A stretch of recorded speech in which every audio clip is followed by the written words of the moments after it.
জগৎ আমাদের পরিবেশের একটি অপরিহার্য অংশ। পোষা প্রাণী, বন্য প্রাণী, গৃহপালিত প্রাণী প্রতিটা ক্ষেত্রেই আমাদের জীবন এবং অর্থনীতিকে নানাভাবে প্রভাবিত করে। আর এই বিশাল সেক্টরের স্বাস্থ্য এবং নিরাপত্তা যারা নিশ্চিত করেন তারা হলেন ভেটেরিনারি ডক্টর।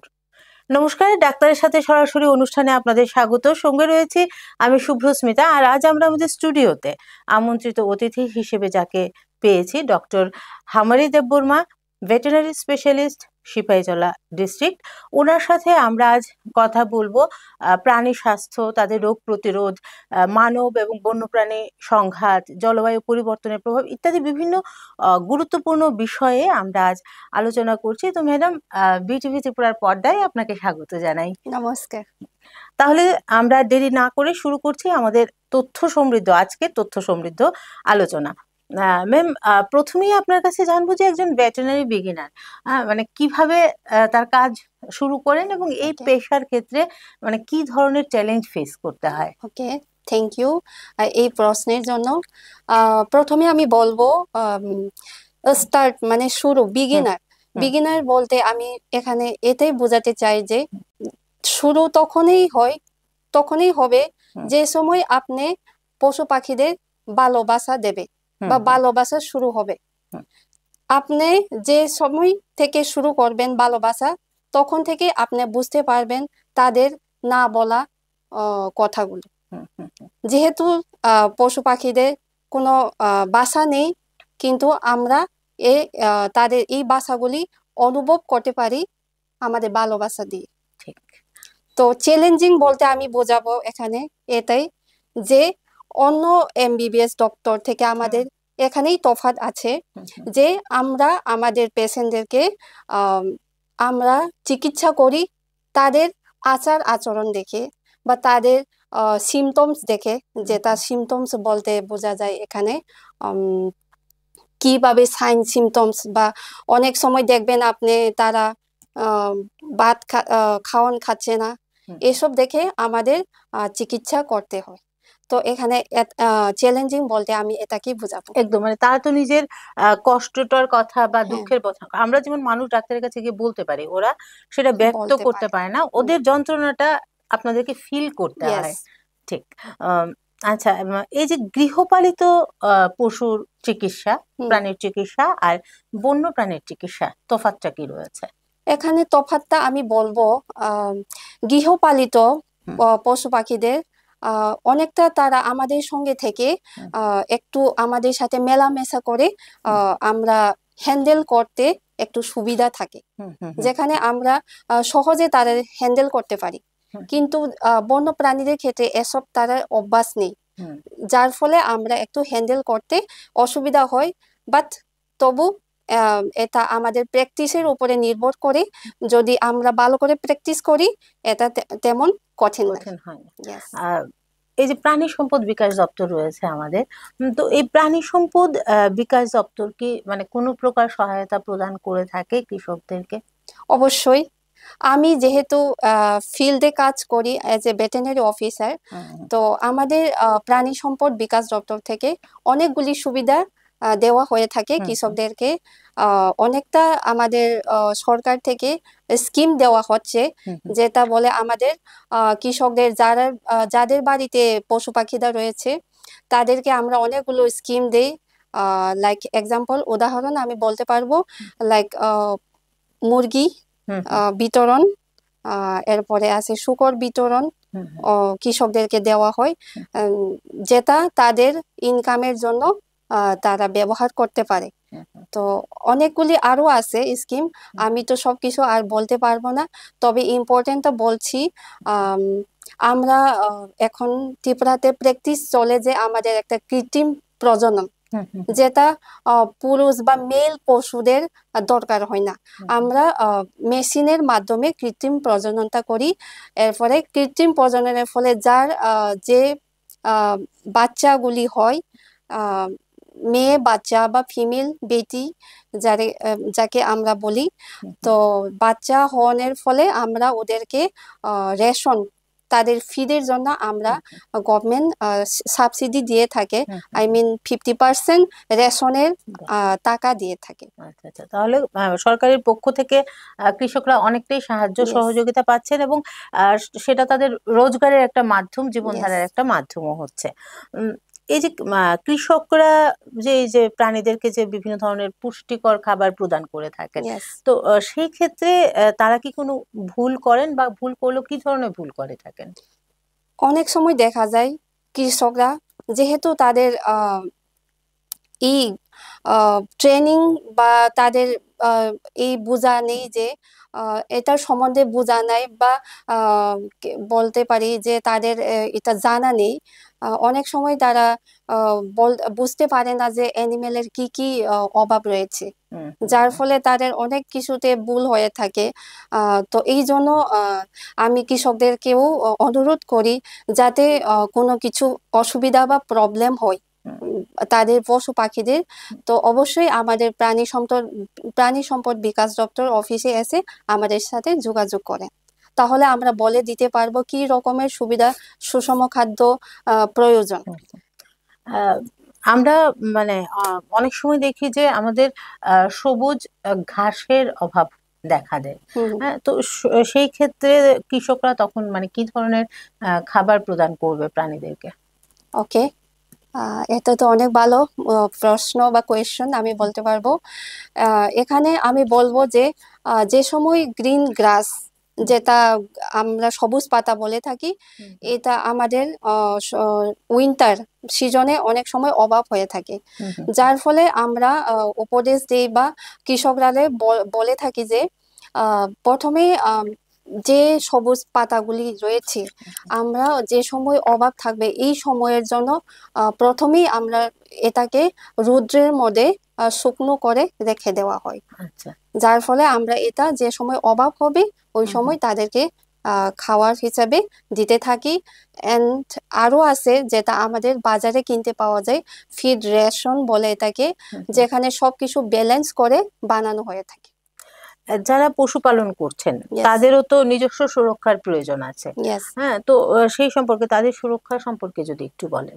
ওকে, সুরক্ষা বলতে আমি বলতে চাই এখানে যে আমাদের পশু পাখি পালকদের জন্য সতর্ক থাকা উচিত, কারণ অনেক কিছু রোগ আছে যেটা আমাদের পশু পাখিদের থেকে আমাদের শরীরে সংস্পর্শ হতে পারে। এরকম অনেকগুলি রোগ আছে, বাট এদের মধ্যে সবচেয়ে বেশি ইম্পর্টেন্ট হলো রেবিস, যেটাকে আমরা বাংলাতে বলে থাকি জলাতঙ্ক। জলাতঙ্ক এমন একটা রোগ যেখানে যেটা হয় কুকুরের কামড়ের জন্য, যেটার কুকুরের কামড়ের ফলে আমাদের শরীরে হয়ে থাকে। এইসব রোগের থেকে আমরা রক্ষা পাওয়ানোর জন্য কি করতে হবে? প্রথমে তো আমরা নিজেদেরকে পরিষ্কার পরিচ্ছন্ন রাখতে হবে।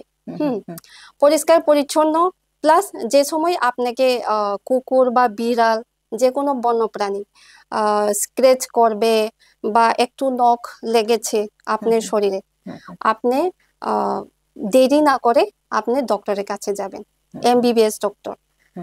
এই এমবিবিএস ডক্টরের কাছে যাওয়ানোর আগে আপনি ওই যেখানেই আপনাকে কামড়াচ্ছেন বা আপনাকে নখ দিয়ে আপনার স্কিনটা একটু চামড়া ছুলে গেছে, এই জায়গাতে আপনি সাবান দিয়ে ভালো করে ধুয়ে নেবেন। জল দিয়ে, সাধারণ জল যেটা নর্মাল জল আমরা ব্যবহার করে থাকি, এই জল দিয়ে সাবান দিয়ে ভালো করে ধুয়ে এই জায়গাটা ফ্রেশ রেখে দিবেন, কোনো ব্যান্ডেজ ট্যান্ডেজ লাগবে না। তো এরপরে আপনি অবশ্যই এমবিবিএস ডক্টরের সাথে পরামর্শ করবেন। এরপরে টিকাকরণ আছে এই রোগের জন্য, তো টিকা অবশ্যই নেবেন, যেহেতু এই রোগটা আমাদের ভীষণ বলতে গেলে ডেঞ্জারাস। এই রোগ একবার যদি সিমটমস দেখা দেয় এটার কোনো চিকিৎসা নেই। এই জন্য আমি বলছি এই জলাতঙ্ক রোগের থেকে বাঁচার জন্য আমাদের নিজেকে সবসময় পরিষ্কার পরিচ্ছন্ন, বা কোনো পশু পাখি কামড় দিলে সাথে সাথে ব্যবস্থা যোগাযোগ করা উচিত। বাজারে কিনতে পাওয়া যায় পেট ফুড, আর রয়েছে ঘরের খাবারও, কোনটা বেশি উপকারী? উপকারী বলতে আমি বুঝাবো যে বাড়িতে আপনার ন্যাচারাল যেটা পাওয়া যায়, হুম হুম হুম তবু ন্যাচারাল যে সময় অভাব থাকবে আপনার বাজারে যে আমরা ফিডটা কেনার জন্য পাওয়া যায়, এই ফিডটা আমাদের আসলে নিউট্রিশনিস্টরা বানিয়েছেন সবকিছু ক্যালকুলেট করে। তো এটাকেও আমি নেগলেক্ট তো করতে পারবো না, হুম হুম হুম। এটাও সেম ইম্পর্টেন্ট আছে। আচ্ছা, ইয়েস। বন্য প্রাণীর চিকিৎসা আর গৃহপালিত প্রাণীর চিকিৎসা মানে দুটোর মধ্যে কি কোনো তফাৎ রয়েছে? তফাৎ বলতে আমি এখানে আমি তো আগে বলেছি, হুম হুম তফাৎ বলতে এমন কিছু নেই। হুম হুম শুধু হ্যান্ডেলের আমাদের একটা যেটা হুম হুম গৃহপালিত অ্যানিমেলের পক্ষে হ্যান্ডেল করাটা একটু সহজ আছে। হুম হুম। এরপরে বন্যপ্রাণীর ক্ষেত্রে সহজ করতে একটু আমাদের তাদের সাথে কষ্ট একটু হয়। আহ থাকতে হুম হবে বা একটু অসুবিধা আছে হুম। যেহেতু, তো এই জন্য একটু এতে। বর্তমান সময়ে এই যে জলবায়ুর পরিবর্তন হুম ঘটছে, হুম এটা আমাদের জীবনকে বা আমাদের পরিবেশকে নানাভাবেই প্রভাবিত করছে। হুম। তো এই জলবায়ুর পরিবর্তন প্রাণী স্বাস্থ্যকেও কি প্রভাবিত করছে, তাহলে কিভাবে? ইয়েস। এক আমরা জলবায়ু পরিবর্তন যে হচ্ছে, হুম হুম যেহেতু আমাদের আমাদের মানুষের হুম হুম মানুষের আহ, এটা এফেক্ট হয়ে থাকে। হুম জলবায়ু সবার জন্য মানে যে সময় পরিবর্তন হবে হুম সবার জন্য এটা একটা এফেক্ট হয়ে থাকে, যেহেতু এনভায়রনমেন্ট আমরা সেম এনভায়রনমেন্টে থাকি, সেম পরিবেশে থাকি। জলবায়ু পরিবর্তনের সাথে সাথে আমাদের সবার শরীরে হুম হুম যারা জীব আছে সবার শরীরে এফেক্ট হয়ে থাকে, ফলে অ্যানিমেলেরও এফেক্ট হয়ে থাকে। তো এই জন্য যে সময় আমাদের সিজন চেঞ্জ হবে বা জলবায়ু চেঞ্জ হবে, ওই সময় আমাদের বেশি করে অ্যানিমেলদেরও টেক কেয়ার করতে লাগবে। অন্য অন্য সিজন থেকে বা অন্য নর্মাল সময় থেকে আমাদের যে সময় চেঞ্জ হবে, জলবায়ু চেঞ্জ হবে, ওই সময়ে আরো ভালো করে কেয়ার রাখতে হবে। লাইক ওই সময় তাদেরকে প্রয়োজন মতো ভিটামিন বা এক্সট্রা কিছু কেয়ার রাখতে হবে। এই যে টিকা কর্মসূচি, হ্যাঁ, এই যে টিকা প্রদান বিষয়টা প্রাণীদের ক্ষেত্রে কতটা গুরুত্বপূর্ণ, বা এই যে গ্রামে এই টিকা প্রদানের ক্ষেত্রে সচেতনতা কতটা লক্ষ্য করা যায়? ওকে, টিকাকরণ আমাদের বলতে গেলে এটা মাস্ট, যেহেতু টিকাকরণের ফলে আমাদের অনেক কিছু রোগ থেকে আমরা রক্ষা পেতে পারি। হুম হুম তো অ্যানিমেলদের ক্ষেত্রেও এইসব টিকাকরণটা বেশি গুরুত্বপূর্ণ দেখা যায়, যেখানে রোগের আমাদের একটা সেন্টেন্স আছে, প্রিকশন ইজ বেটার দেন কিউর। তো আমরা এই সেন্টেন্সটা ফলো করলে অনেক ভালো হয়, কারণ একবার যদি রোগ হয়ে যায় তো আমরা এটাকে চিকিৎসা করার বা বাঁচানোর অনেক সময় কষ্ট হয়ে যায়। হুম হুম তো এই জন্য আমরা টিকাকরণটা বেশি ইম্পর্টেন্ট দেই। আর সব অ্যানিমেলের জন্য টিকা একটা নির্দিষ্ট বয়সে দিতে হয়, একটা নির্দিষ্ট রোগের জন্য একটা নির্দিষ্ট বয়সে দিতে হয়। তো এইসব এইজ নির্দিষ্ট সময়গুলি আমরা যদি ফলো করে থাকি ভালোভাবে, তো আমাদের অনেকে অ্যানিমেলের হেলথটা ভালো থাকে। অনেকে অনেক কৃষকরা এখনো জানে না যে তাদের টিকাকরণ দিতে হবে। তো এই জন্য আমি বলছি সব কৃষকদেরকে যে আপনারা আপনাদের বাড়িতে যদি পশু পাখিরা থাকে, আপনারা অবশ্যই আমাদের প্রাণী সম্পদ বিকাশ দপ্তরকে যোগাযোগ করবেন, বা আপনার পশু পাখিরা কোন সময় আপনাদের টিকা দিতে হবে এইসব আপনারা একটু আমাদের থেকে সাহায্য নিলে আপনাদেরও ভালো হবে, আমাদেরও আরো আমাদের দপ্তরটাও আরো সফলতা লাভ করবে। এই যে টিকাকরণের বিষয়টা নিয়ে মানে ইয়েস। সরকারি উদ্যোগে কি কোনো মানে সচেতনতামূলক প্রচার করা হয় বা ইয়েস, কিছু? প্রচার করা হয়। আমরা এজ এ ভেটেরিনারি অফিসার আমি আমি আমার পোস্টিং হচ্ছে জম্পুইজলা। হুম তো হুম আমি জম্পুইজলা ব্লকের আন্ডারে প্রত্যেকটা মাসে প্রত্যেকটা উইকে আমরা একবার করে করে থাকি। প্রত্যেকটা আচ্ছা। উইকে আমরা একবার করে সবাইকে সচেতন হেলথ ক্যাম্প যেটাকে হুম বলে হুম হুম আমরা করে থাকি। হুম বিভিন্ন বিসি এলাকাতে হুম কৃষকদেরকে এই বেনিফিটটা আমরা দিয়ে থাকি, যার ফলে অনেকটা কৃষকরা এখন জানা গেছে, বাট স্টিল অনেক আবার এখনো জানেনি। হুম হুম তো হুম এই জন্য আমি এখানে বলতে চাইবো যে যে সময় আপনাদের হেলথ ক্যাম্প বা কোনো সচেতন বা কোনো অ্যাওয়ারনেস ক্যাম্প হয়ে থাকে, আপনারা অবশ্যই অ্যাটেন্ড করবেন। কেউ যদি প্রথমবার পোষা প্রাণী নিতে চায় তখন তার কোন কোন বিষয়গুলো মাথায় রাখা উচিত? প্রথমে তো আমি বলবো, যে সময় আপনি কোনো অ্যানিমেলকে পেট হিসেবে নিতে চান, তো আপনি অবশ্যই লক্ষ্য করবেন কি আপনি যাতে এই প্রাণীকে তার যা কিছু প্রয়োজন এটা যাতে দিতে পারে।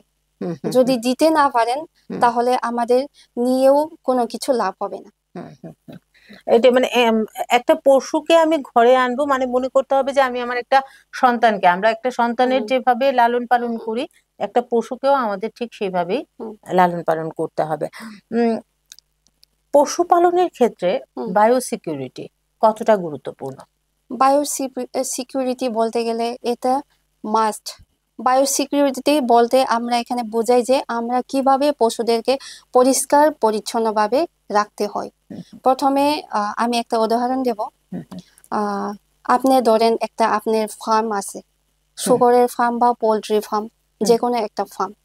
তো আপনি এই ফার্মে এমনভাবে বায়োসিকিউরিটি রাখবেন যে আপনি সব মানুষকে যাওয়া এলাও করতে পারবেন না।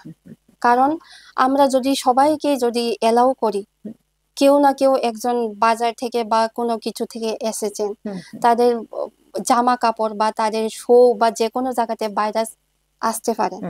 তো এই জন্য আমরা সবাইকে এলাও করতে নিষেধ করি। যারা একদম important, like those who are means like doctor বা কুছ important, those you can allow. Others, if you strictly strict, then it will be better for your farm generation. And আপনি অবশ্যই আপনার বায়োসিকিউরিটিতে এই ভ্যাকসিনও আয়, টিকাকরণ যেটাকে বলি আমরা, টিকা করে আমরা অনেক কিছু রোগ প্রতিরোধ করতে পারি। এই জন্য এটাও আমাদের বায়োসিকিউরিটির মধ্যে আছে। এরপরে আমরা যে সময় অ্যানিমেলদের ফার্ম খুলবেন, অবশ্যই আপনার চারিদিকে পরিষ্কার পরিচ্ছন্ন থাকতে লাগবে। চারিদিকে পরিষ্কার পরিচ্ছন্ন প্লাস সবকিছু আপনার ডায়েটও আপনার মাথাতে থাকতে হবে। ডায়েট গুলি কিভাবে দেওয়া হচ্ছে বা তাদের প্রয়োজন মতে খাবার পাচ্ছেন কিনা, তাদের প্রয়োজন মতে জল পাচ্ছেন কিনা। আর আমরা জল কিভাবে দিই, জল আমরা ভালোভাবে সিদ্ধ করে দিতে হবে। নোংরা জল দিলে হবে না। নোংরা জল দিলে যেমন তাদেরও যেমন স্বাস্থ্যের ক্ষতি করবে, আমাদের মানুষের মতো। তো এটাই আমি বলবো বায়োসিকিউরিটি। একদম স্পষ্ট ভাষায় যদি আমরা বলি যে মানুষ আমরা যেভাবে সুস্থ সুন্দর একটা পরিবেশের মধ্যে, রোগমুক্ত জীবাণুমুক্ত পরিবেশের মধ্যে বসবাস করতে চাই, ঠিক তাদেরকেও ওই রকম পরিবেশই আমাদেরকে দিতে হবে। অবশ্যই। পোষা প্রাণী একজন মানুষের মানসিক স্বাস্থ্যের উপরে কতটা ইতিবাচক প্রভাব ফেলে? ওকে, পোষা প্রাণী আমাদের মানসিক বা আমাদের সাইকোলজিক্যালি অনেকটা হেল্প করে থাকে। কারণ আমরা এখন দেখি যে আমাদের অনেকেই বাড়িতে আমরা পেট পালন করে থাকি, ডগ, স্পেশালি ডগকে আমরা অনেকেই বাড়িতে এখন দেখা যায়। ডগ আমাদের একটা ফ্রেন্ড বলতে পারি আমরা, কারণ তারা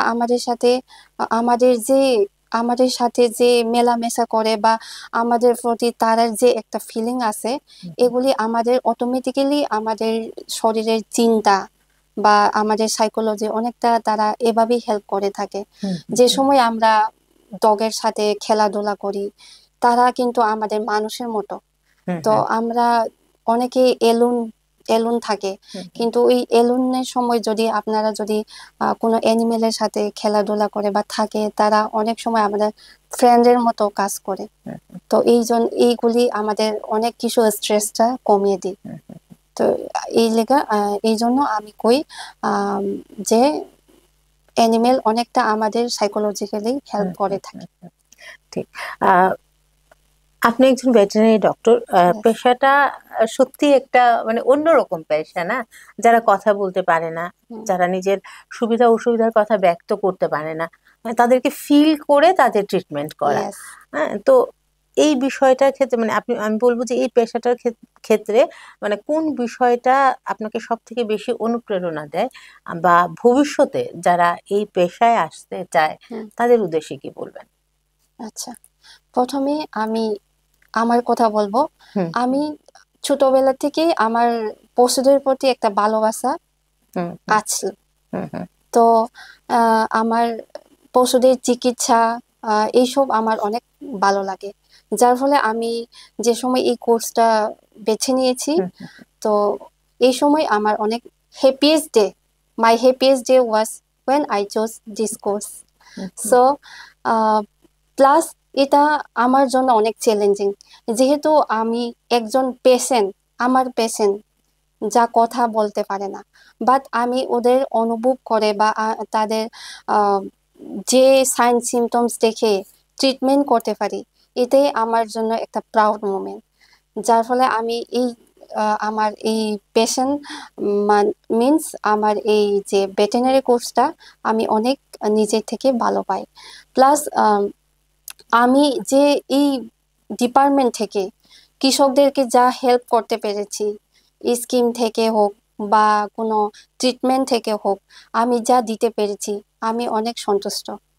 অ্যান্ড আমি বলবো যে আগামীকাল যারা এই ডিপার্টমেন্টে বা এই কোর্সটা চুজ করবেন, আপনাদেরকেও বলবে যে আপনারা অবশ্যই এই ব্যাপারটা আপনারাও অনুভব করবেন যে সময় আপনারা এই ট্রিটমেন্টটা করতে পারবেন, বা যে সময় আপনারা বেজুবান, যে পেশেন্ট কথাই বলতে পারে না, তাদেরকে ট্রিটমেন্ট করবেন, আপনি একটা আলাদা ফিলিংস পাইবেন। তো এটাই আমি বলতে চাই। আজকের এই আলোচনা থেকে আমরা যেটা বুঝতে পারলাম যে প্রাণী স্বাস্থ্য শুধুমাত্র প্রাণীর নিজস্ব স্বাস্থ্যের বিষয় নয়, প্রাণী আমাদের অর্থনীতি, জীবনধারা, পরিবেশ সবকিছুকেই গভীরভাবে প্রভাবিত করে। আর একজন ভেটেরিনারি ডক্টর মানুষ এবং প্রকৃতির মধ্যে সেই সেতু বন্ধন তৈরি করেন যেখানে মানুষ, প্রাণী এবং প্রকৃতি একসাথে নিরাপদে বসবাস করে। অসংখ্য ধন্যবাদ ম্যাডাম, আপনাকে আমাদের আমন্ত্রণে আপনি সাড়া দিয়ে আমাদের স্টুডিওতে এসেছেন এবং অনেক মূল্যবান বিষয় আমরা আজ আপনার কাছ থেকে জানলাম। ধন্যবাদ জানাচ্ছি আমাদের দর্শক বন্ধুদেরকে যারা এতক্ষণ আমাদের সাথে ছিলেন। আজকের মতো ডাক্তারের সাথে সরাসরি অনুষ্ঠান এই পর্যন্তই। পরবর্তী পর্বে আবারও নতুন কোনো অতিথির সঙ্গে নতুন কোনো বিষয় নিয়ে আলোচনায় আপনাদের সাথে দেখা হবে। ততক্ষণ পর্যন্ত ভালো থাকবেন, সুস্থ থাকবেন আর নানা রঙের অনুষ্ঠানের জন্য চোখ রাখবেন বিটিভি ত্রিপুরার পর্দায়। নমস্কার।